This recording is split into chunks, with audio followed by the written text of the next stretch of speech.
Well, it's another Friday morning. Here's a rundown on some of our Alaska stories. Once again, we have too many stories to give you in a 3 to 5 minute video. I encourage you to become a subscriber, and I will email you an audio version that is 30 minutes in length and gives you all of the national and international stories as well as the Alaska stories with more detail. Here are the headlines. The Fairbanks International Airport was evacuated Wednesday night after a telephoned threat. They didn't specify at the airport what that threat was, but several people who were there on the ground reporting on Facebook and other social media that it was some kind of a bomb threat.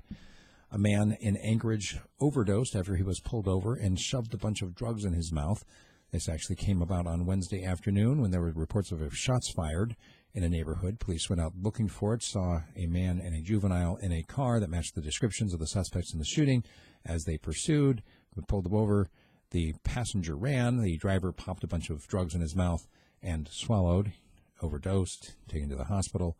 The passenger turned out to be a juvenile, was caught after a brief fight with law enforcement, taken into custody. They haven't identified either one by name, but what appears to have happened is that one of them fired a shot that went into the tire of their own car. The nearby schools, I think 5 of them, were put on stay-put mode while police were doing the manhunt for that juvenile.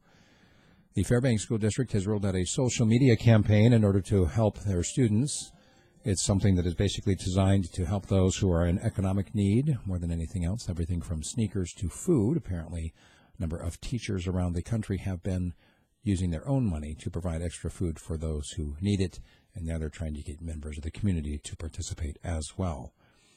The governor says that Alaska LNG is on world leaders' radars as he is pursuing partners.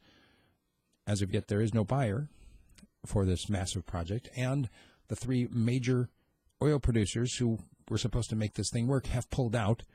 So basically, the governor has until September 1st, that's his own deadline, in which to make this work, or else he's going to kind of be forced to pull the plug as well. Well, if you've noticed worsening air quality around the state, there could be a reason for it. Down in Anchorage, it has to do with dust, primarily all of the winter's worth of traction material, all the gravel and everything. It's kicking up dust now. They're not going to be able to clean it until all of the snow is gone. So that means that in the meantime, you're going to see worsening air quality in Alaska's largest city and probably all of the other major cities as well, any place where they put down any kind of gravel for traction during the winter. Alaska lawmakers have decided that now is a good time to spend $400,000 on a computer upgrade that will basically allow them to transfer information from laptops instead of having to take their desktop computers back and forth between Juneau and their home districts.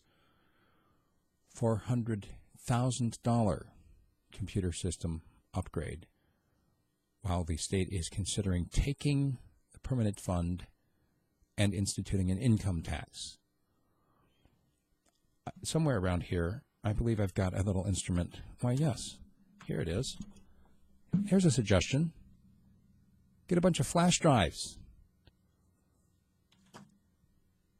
No trial for a man accused of sexual abuse of a former student, and it looks like a new municipal program in Anchorage is aimed at increasing the local workforce. That's what the headline is. The workforce they're talking about is government jobs. There's more. Check it out at radiofreespeech.com and send me an email if you've got any news tips. Steve at radiofreespeech.com. Thanks.